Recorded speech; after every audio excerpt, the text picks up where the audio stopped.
platforms. Let me introduce the members of the platform. It's Professor Micheli on ultrasound, Professor Farine, Professor Ursula Keller, Professor Meyer, and Professor Prüssmann. My name is Meyer. I'm the member of the board of the scientific advisory board like Andrea Cuomo, and I've taken the role today. It's my pleasure to chair this panel. We have the usual forum, 5 minutes please, and I'll just stand up as all the previous speakers and let you know that your 5 minutes are over. We have to take all the questions together at the end, and I'll be happy to have the audience very much involved, because I might have the first question, but then I hope the audience will have the rest of the questions. Thank you.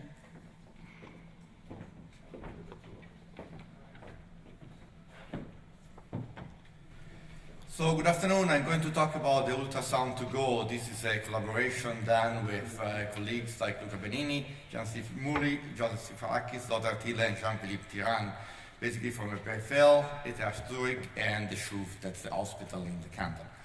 So the motivation of this work is that ultrasound imaging is a common and non-invasive medical technique. It's more and more widely used. It's in place. There are many manufacturers. Typically, the apparatus is large, or at least for me, large is something big like this podium, which is something that it's not easy to be transported, for example, in an ambulance, or not easy to have at home. There are some portable systems, as you can see on the right. There are some systems done by GE and other manufacturers that are portable, but the main limitation is not the limited power of the small device, but it's the fact that the ultrasound operation requires a specialist, requires a sonologist, who would put the probe in a specific position in order to see the right image. If the probe is not well used, the image does not make sense to anyone. And then also portable systems have limited processing capability. Systems are closed systems, that is, the software is proprietary. It's not possible to develop apps and build on top of existing systems. So the objectives of this task is to build a medical imaging device that has the capability of large, non-mobile systems, and also enable the 3D imaging.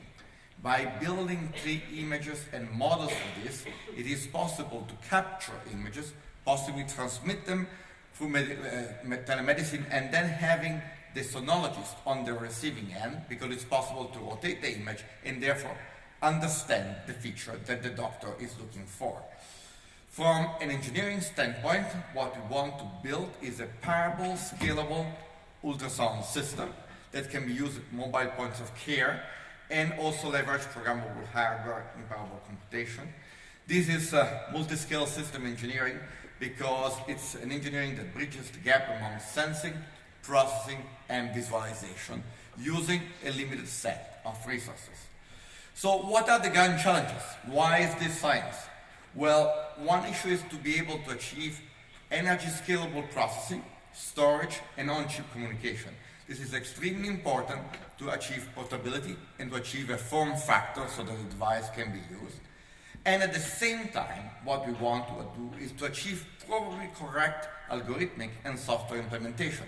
So being able to put in place way of verifying the algorithms, way of constructing the software so it's fully correct, so that the system can be safe.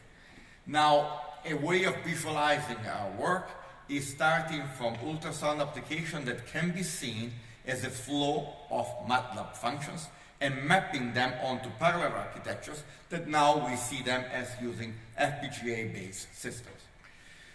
So what are the important tasks and challenges that we will have?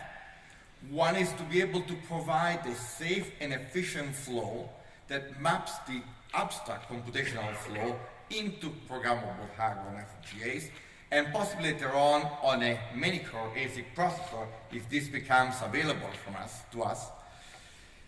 At the same time, being able to identify what are the computational kernels that would benefit from specific accelerator, therefore motivate the design of specific ASIC sub-functions that would implement the functioning hardware and therefore speed up the computation, and also investigate the memory bandwidth limitation. Remember that this type of task, especially on high resolution 3D ultrasound, is extremely consuming in terms of bandwidth, especially when you go from the probe to the computing system. So there's lots of data that needs to be transported. Finally, we want to develop also an interface computational engine that provides links to two sides of the equation. On one side, the physics, the probe itself, and the highly demanding analog circuitry that you need to have on the front end, and on the opposite hand, how to be able to use a display engine, which eventually could also be a low-cost tablet connected to a portable device. And of course, along the way, there are many numerical analysis environments that need to be studied, that need to be tuned in order to make this successful. Thank you.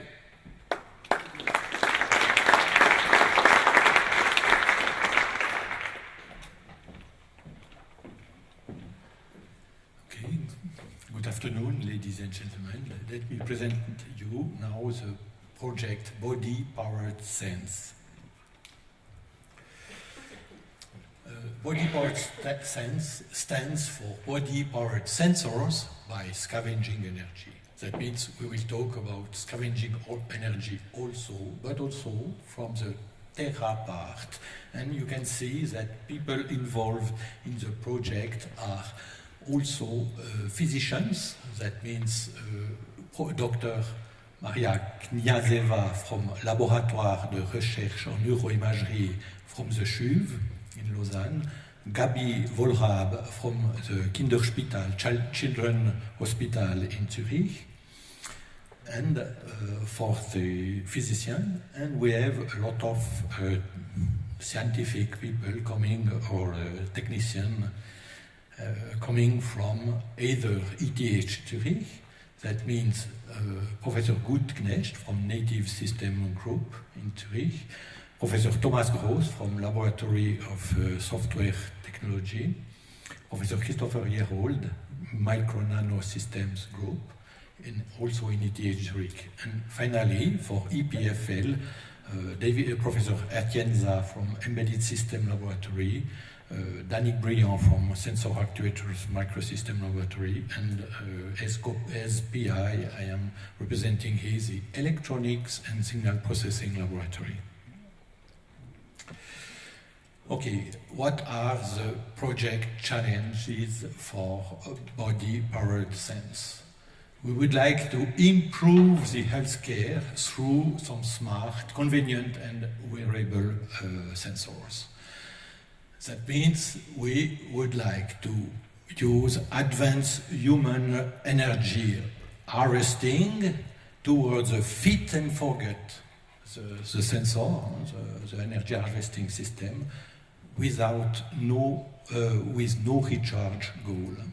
It's toward this goal. And the target energy optimization and usage are part of all the laboratories for both EPFL and ETH Zurich. That means we would like to optimize the power consumption from the energy harvesting sources to the storage. That means it's made by Professor Yerold, by Danik Briand, and by our laboratory for power management. We have also the ultra-low power energy ASICs fabrication for microcontrollers in its charge from Embedded System Laboratory in Lausanne. And finally, we have also to optimize all the firmware for our application in order to maximize all the results, and the results divided by energy, this ratio, which is quite important, and in charge from the laboratories at ETH Zurich from the Tera part. We would like to apply this technology for real and demanding clinical use, and it's a Kinderspital and the CHUV that has ensuring the fitness for the purpose, and the two applications chosen are epilepsy for children, and it's charge of Kinderspital in Zurich, and Alzheimer's disease for the elderly people in the CHUV. It's a CHUV. And finally, we involve also two industries, that means Bi-Element and Explorers, and also a collaboration with internal medicine people, Dr. Markus Fritsch, in multidisciplinary IT research. What is the idea? To have wearables. We would like for epilepsy and for Alzheimer to have electroencephalogram baseball cap for the brain sensing of the sensor. And we would like to obtain only 24 electrodes and with sample rates of 500 to 1,000 sample rates. And the energy there will be used as either solar and both solar and thermoelectric generators. And the role is to intelligently record and compress the data, which is thanks by the EEG cap. The power budget is roughly 3 milliwatts. The ECG chestband, in order to access sensing, it's only 3 electrodes. And in this case, we would like to compute the Earth rate, of course, and to compare the data together with the EEG. And in this case, the power budget is up to 1 milliwatts. And finally, we have a patient environment monitor, which is on the wrist, and it's a context sensing, and it's used because for young children or for elderly people with Alzheimer, it's not convenient to manipulate the data. It's quite random, the reaction of these people, and it's the reason why the physician would like to have a patient or environment monitor, something like a watch. And here is the power for every system, which is shown. For the solar, we may obtain roughly 10 milliwatts per square centimeter. For the thermoelectric generator, only 20 microwatts per square centimeter. And for the piezokinetic system, only 4 microwatts per second. But we would like to use the 3 kinds of energy in order to do the energy scavenging system. And last slide, the processing system which are used, we will have a sensor platform which will perform both physiological computation as well as energy-hour decision to maximize utility of the results, and it will be by native system group. The firmware will be executed on a low-power ASIC, and it's done by Embedded System Laboratory, this ASIC. The home PC, the Tera part, it's a user-friendly interface made by an external company, which will allow gathering and sending the data to a processor farm where the clinician will use it as Kinderspital and LRN. And the user needs and usability drive the overall design, it's by element, and you have here the figure of the whole data flow of the data. And clinical dimensions are made for Alzheimer's disease and epilepsy in children. Evaluation will be made, and the functional, for example, as an example that the physician has also to use to develop new algorithms in order to shrink the complexity of the system is to use in the functional connectivity methods to use low-density EEG and not high-density EEG. And there are a lot of work there in order not to lose information by this operation. Thank you for your attention.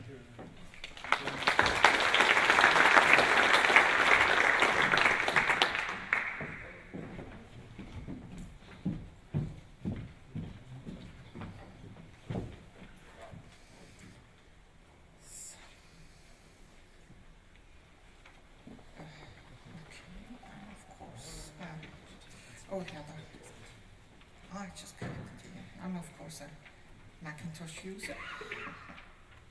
Oh, okay, good. Okay, good afternoon, everybody. I will talk about our project MIXSEL 2. So this is already in the second phase, and we consolidated our efforts to the most winning piece of device from our first phase, and that's actually an optically pumped semiconductor laser, which most traditional engineering people think was a dumb idea. Now I would like to convince you that this is not so dumb, because the competition is not the semiconductor laser, but actually initially the direct pumped solid-state laser. Has actually a very high margin on the market, so it's not in the communication sphere. You actually can earn money on there.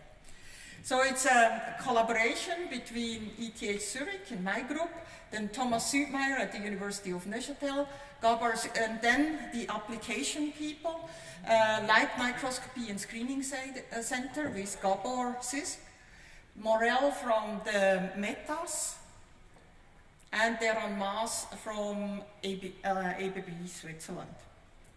So just again that you understand the terminology, it's basically MIXSEL 2. It's about the high-power, ultra-fast semiconductor laser, and to demonstrate their initial use in some commercial application. At this point, we are focusing on frequency metrology, white light generation, and biomedical imaging, but we keep our eyes open for anything that pops up.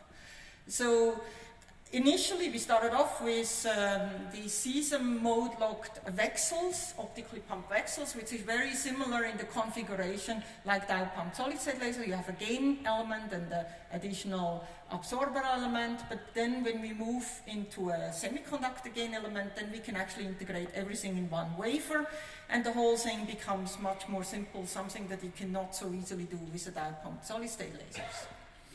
When you look at our consortium, I mean, there is still a strong part is the device demonstration, and it's our goal to actually produce prototypes that then we make available to all our users. And to just show you the dynamics of our industrial partners, Oclara has been replaced by 2.6, which I think is a good move. Time Bandwidth just has been acquired by JDSU, UniBas, so we brought this company into Switzerland. So I think we have even more power now to move this forward. So when you look at the parameter space we're going to address with this type of devices, we're going from 1 to 100 gigahertz, pulse repetition rates. We want to get over a watt of average power. There is no competing technology from a signal device laser out there. So we're competing against pumped solid-state lasers. There are applications, I mean, a lot of the current telecom and so on is still done with CW lasers or direct modulation, but we all know that there is an end to that and we need a new technology. We first focus on the multiphoton imaging, I mean basically the bio application and the frequency comm, and for this we have to actually push the device into the femtosecond operation, which is not totally trivial. I mean, when we started MIXSEL 2, we haven't done it yet with any MIXSEL devices. The good news is we meanwhile have done it. So the first MIXSEL has been demonstrated with sub-picosecond pulses at 5 gigahertz and more than 100 milliwatt of average output power. We know why the power is limited, because of the heat sinking. And then we also demonstrated the noise properties of this MIXSEL for the first time and could really show that the noise is on a level like the pumped solid-state laser. Actually something that a lot of semiconductor people still have a hard time to swallow, and there are still people believing that this is not possible. It is possible, it works. And so this will make the frequency comm metrology application and actually coherent communication possible. Then we also, just for the fun of it, because now we have such a simple device, you know, you have the gain chip and then you can just change the cavity length to the output coupler from 1.5 millimeter to 30 millimeter, and you can continuously tune the repetition rate, basically between 5 gigahertz to over 100 gigahertz, and that shows you the performance level. I mean, in the lower pulse repetition rate regime, we demonstrated more than a watt of average output power with picosecond pulses, and we pushed it all the way to over 100 gigahertz with femtosecond pulses. So if you can do that, you know you have something in your hands here. And so we just keep plugging away. And actually, some of the applications that we're also looking at, the way it looks right now, is that actually the gaming industry might even come sooner than the bio industry for this type of lasers. So, thank you very much.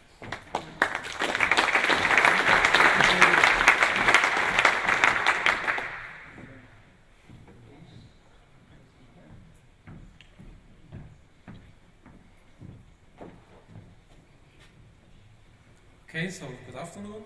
I will talk about PATLSci, which means it's appropriate technology for life science, or also have a working title, Rapid Sensing of Cancer. So it's really a team of interdisciplinary nature. So we have people from physics, from biology, from engineering, and also 3 groups actually from hospital. And also we have an industrial partner, Nano-Tera. So the idea here is actually something most of you know. If you go to a doctor, so he normally, or if he wants to examine you, he touches you, he feels your body, maybe measures the pulse or sees where you have your pain.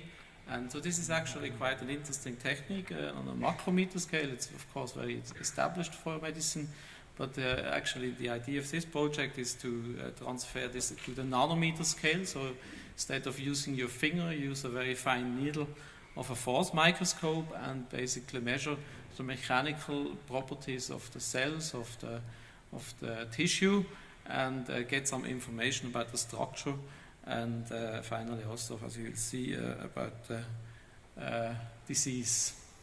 So in this project we actually focus on cancer. So here is an example of a biopsy from breast cancer.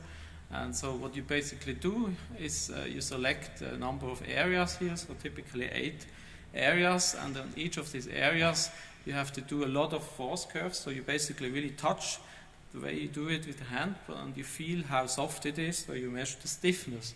And out of that, you get a map, so it looks like an image, but it gives you the information about the stiffness. And out of this, you basically can get some more, you deduce the histogram. So this histogram is basically then the characteristic for us. So as you can see, here several peaks with different stiffnesses here. So we will see that this is already telling you a lot. And so this would be an example for a healthy person. So it's more or less 1 peak. And if you do the same with cancer patients, you can see that you get a very narrow, soft peak here, and you get some additional 2 peaks, also one at actually higher stiffness. And this is actually the characteristic. It really tells you about even the aggressiveness of this cancer. And so that's in principle a technique which has been now quite far developed. But there is one disadvantage here. So this whole procedure takes time. So it takes about 3 hours to measure that with one single probe. So the idea is actually to do that quicker. So that's just done in a way that we use a parallel approach. So we use arrays, as shown here. So they're microfabricated group of nicotheroi. And we will then use this parallel approach to measure these elastic properties. And by that we can reduce the acquisition time, hopefully to the range of minutes. This gives you really a big advantage. So there are two advantages. The first advantage is largely automized, so you don't need the doctor who to interpret the histology sample, but in principle it should be possible to get really a histogram and tell if it's a cancer or not, or if it's benign. And the other thing is, of course, if you can do it quicker here, then we have also the advantage that eventually we can do that in parallel to a surgery and get a quick answer. Finally, we also use the same setup actually to look for some biomarker tests. That's something which is in histology also used. They use different stains to look for the type of cancer. So it's sometimes quite important, for example, to know if you, oops, sorry, I moved too far. If you have the HER2 gene, so this is the type of cancer, and if you can tell that, you can also decide on the therapy. So we plan that basically we use the same mechanical setup, functionalize the cantilevers here with antigen or DNA fragments, and can learn more, not even decide if there is cancer, but also learn about the type of cancer. So that's it. Thank you. Thank you very much.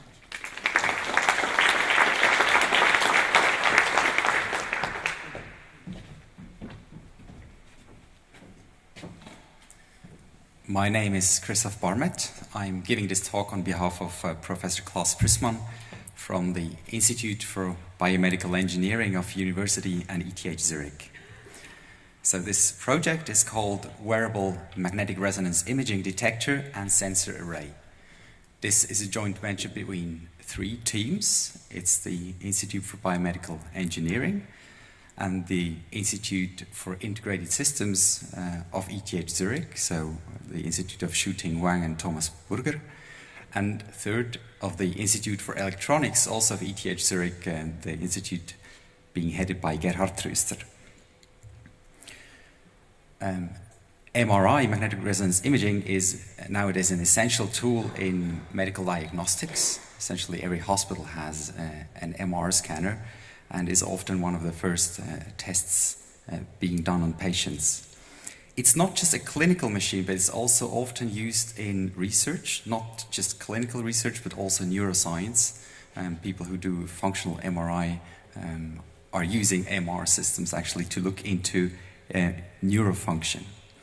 Well, the market is about $10 billion nowadays, and there are 3 big players, Siemens, Philips, and General Electric. And well, very soon, nobody knows exactly when, Samsung will jump in and hopefully, well, change this market a little bit. In the past 10 years, array detectors have revolutionized MR in the sense that they brought in sensitivity. And the sensitivity is the best currency in MRI, because MRI is inherently of extremely low sensitivity. But having sensor arrays nearby the body, sensitivity has been increased to a degree that MR imaging could be sped up a lot. Now, implementation is of the sort you can see here. This is a typical array detector. It's fixed size and shape, so it doesn't really adjust to the patient. The patient comes with different size and grafts have different diameters. It's a very rigid setup, so people are locked in rather than wear such a coil. The cabling is bulky and complex, so feeding out, say, 8 or 16 or 32 RF coaxial cables, which means a lot of coupling to the other structures of the MR system. And at the end of the day, a lot of bulky electronics around the coil, which often reduces patient comfort, as we see in this case. This is a 96-channel head coil. It's called the best MR head receiver of the world. It's a system by Larry Baldwin at MGH in Boston. And you see that although performance-wise this is a beautiful coil, of course this is not useful in a clinical setting. And this is how this project was actually motivated, and that's why the 3 teams set up to change that and to go for what they call wearable MRI. So rather than having an array detector which locks in your patient or part of it, you should go to design where people can go and just put a coil on themselves as they would put on a pajama, say. Now, these coils will be flexible and elastic, so they will adapt to the anatomy, which makes it more practical to wear, but also more efficient in terms of filling factor and signal-to-noise ratio. They will have an integrated receiver on the coil, which means that there's no cable losses, and which also means that there's no coaxial cables feeding out of the MR scanners, given that the signal transmission is optically. And also the power supply is optically, since then when you replace all cablings by optical transmissions, then it'll be transparent for the rest of the MR system. At the end of the day, having such a wearable MR coil available, it allows for scalability of channels. Now we can go to 96 channels, for example, without building a huge coil. We can increase the sensitivity. That is, we get hard currency for MR, being able to speed up scans even more. We also allow for freedom of motion, because often in an MR scan, a doctor would like to know an anatomical image, not just in one position, say for an elbow, but in several different positions. That's true for knees, elbows, and many other joints as well. It's more ergonomic and patient comfort is increased. And also, given that many, cables are replaced by optical links, this increases safety. What does the project encompass? Well, first of all, it's about building a coil that is flexible and matching the body. After this coil, of course, we need some electronics, since we need to match and tune the coil to get best performance out of it. Then having the coil tuned and matched, the signal will be digitized in an ASIC built by the Institute for Integrated Systems, and then this digital signal is sent out of the scanner by an optical link, and this optical link has to be broadband enough to actually be being able to transport 32 channels of 1 megahertz 22-bit complex samples out of it. All signal processing image reconstruction will be performed outside the bore, so at the console where the radiologist will look at the signals. And this entire chain brings a number of key challenges with it that should be solved in this project. Variable and sensitive detector coils, an integrated receiver circuit allowing for high SNR and also high dynamic range. This system should work in a very harsh electromagnetic environment. This is a 1.5 Tesla or 3 Tesla background field. We've got acoustic frequency fields of several tens of kilowatts. We've got RF fields of several kilowatts as well. Then there are extreme clocking requirements, and also power requirements in the sense that every channel should run on way less than 1 watt. And finally, the last challenge is to bring this into medical application. Thank you so much.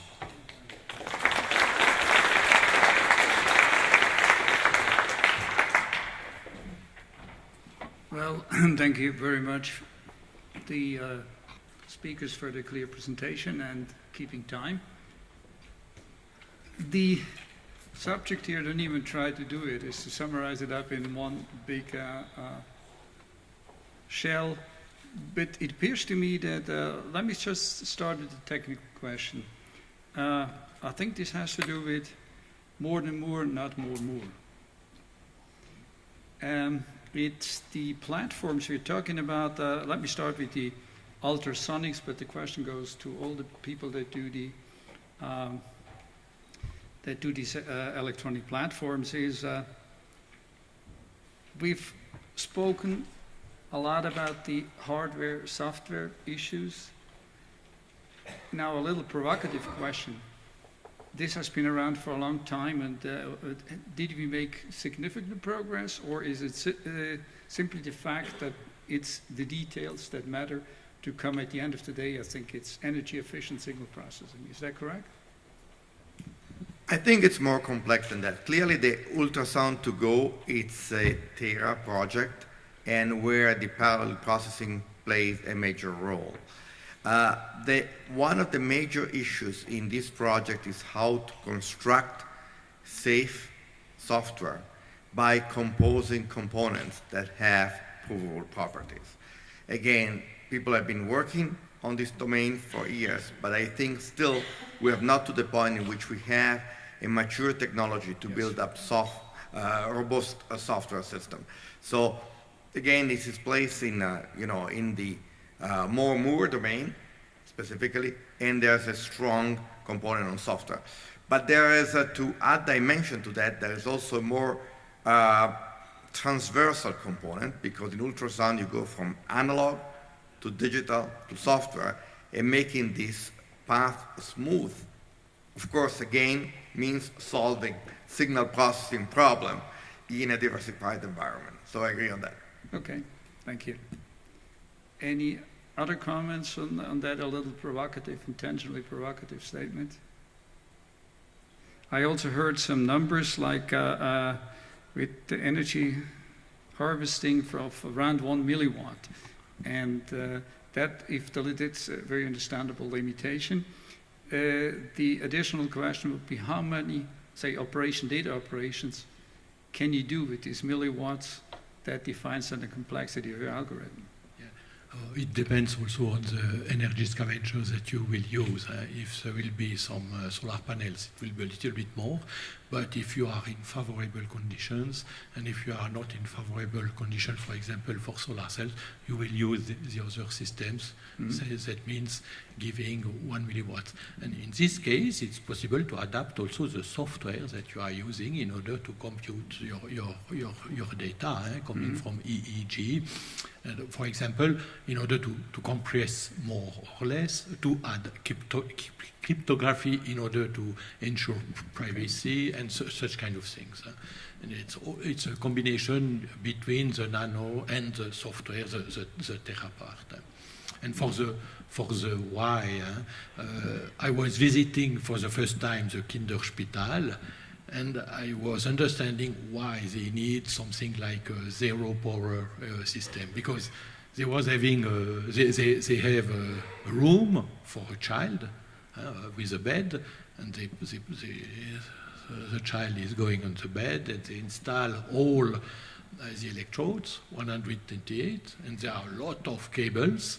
And then there is a control room just beside with a glass semi-transparent, and they are trying. They are waiting, and after 3 hours, no seizure for the child. So all this equipment is not always useful, and it's the reason why they asked to have a body-powered system. Yes. Thank you very much. I'd like to involve now the audience. I'm sure there are questions to the speakers, please. Please.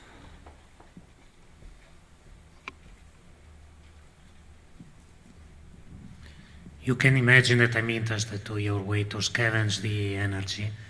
And I have a question. So you mentioned different sources of energy you want to scavenge, and you spoke about the energy you can extract. Which is your target in terms of efficiency that you want to reach in this scavenging process? Because, how close you are to the 100% of taking this energy and feeding it to your devices? I have not yet figured that there, but for example, you speak also for solar cells. As you know, currently it's my colleague Christophe Baïf will explain a little bit more on the efficiency. But effectively, for the kinetic or so the piezo electric system, the efficiency is not very high. But we are working on this kind of, the doctoral student is working on new structure for polymer stretchable systems having 5 layers and including nano composite generating part inside. And it's why we're expecting perhaps much better result, but I cannot give you figures there. You are also addressing different way to storage the energy to cope with the little power you have available, because what you mentioned in software is very good. In the case you can store the energy and that just activate when you have enough energy to make your operation that you have to do. Yeah. For me, okay. I am coming also from the Swiss watch industry, And the difference with the mobile phone industry, that the autonomy for a watch is 3 years. And for my mobile phone, it's 3 days, something like that. And if you're lucky. I'm going to buy this one. And our goal is to say, okay, we have to find a way to store also the energy and to do this, all the computation the most simple as possible. That means, and that means for storage we use from time to time also supercap or also some lithium-ion or also rechargeable batteries. There's a question over there, Patrick. Just to follow up on this question of energy, most of the applications you showed are things that people wear and they're going to take them off maybe after a day or so. These are not things that people are going to keep on for days on without changing. One of the questions is about scavengers is why not just use batteries? Batteries these days, you know, a coin cell battery can take you a long way for a full day, and then you can just change it or recharge it. Yes, you know, I think it's the general idea of the project, also to try to develop new kind of scavenging, new systems.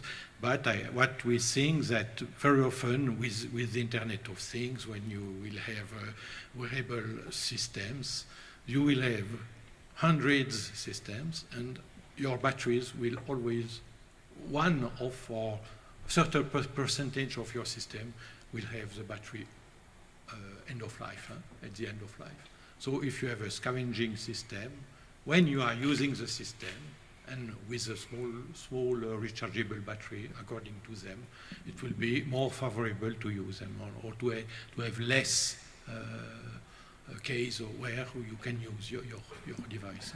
It's the way that we're developing this project.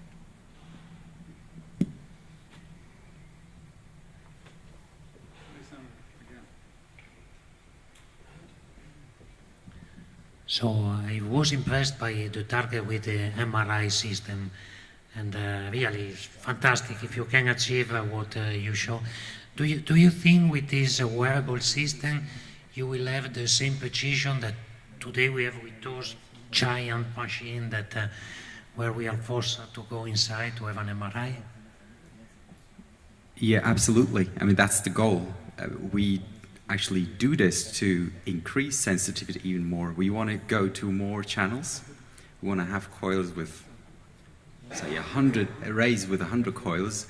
Having more coils will increase the sensitivity, and we cannot afford on giving away SNR by having, say, a poor digitization in place.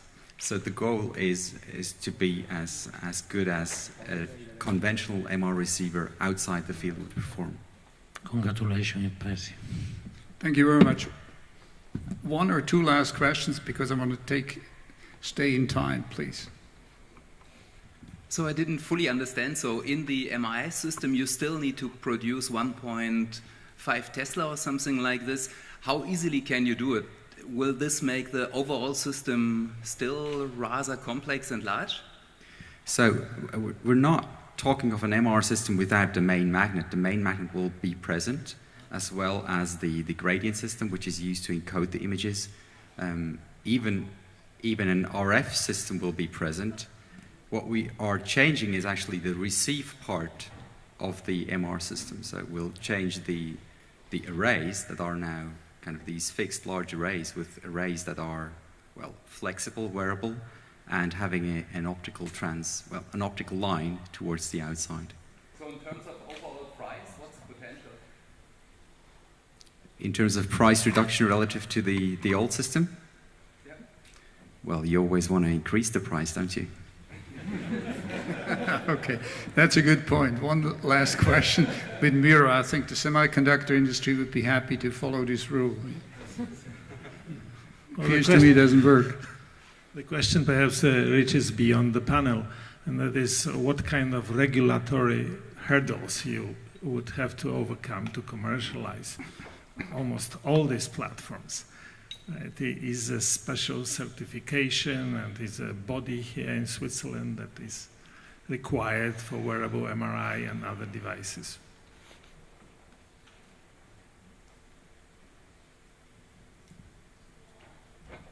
Of course, it's a medical device, an MR system, and you need medical device certification.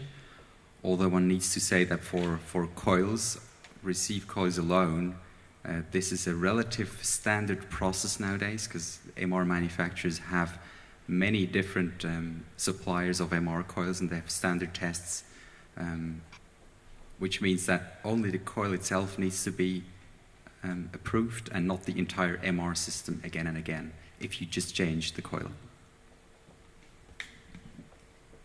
Do you want to know it from all the technology? Or? Yeah, of course. I mean, in our case, the invention was done here in Switzerland, so all our industrial collaborators are here in Switzerland, so I think there's nothing stopping if we achieve all our goals and there is this application for which I'm pretty positive that there is a market initially for those applications, because we're replacing more complicated laser systems. For the BodyPoweredSenSE system, I think that there is already 2 companies involved for the software part for the physicians. So they have to introduce themselves if there is a product interesting for a medical platform. And for the other part, including the integrated circuit or the sensing element, the energy harvesting system, if you have some companies, I think, in Switzerland that may be interesting in case of success of this development. So concerning the PATLSci, we have already a partner on board, and the single probe basically is already on the way to be commercialized. If you can do it with arrays, that's still to show, but I think in principle it should be feasible. Yeah. Okay, thank you very much. I would like to thank the speakers for their excellent presentation, lively discussion, and the audience for their participation in the discussion. Okay, it's coffee break. Thank you.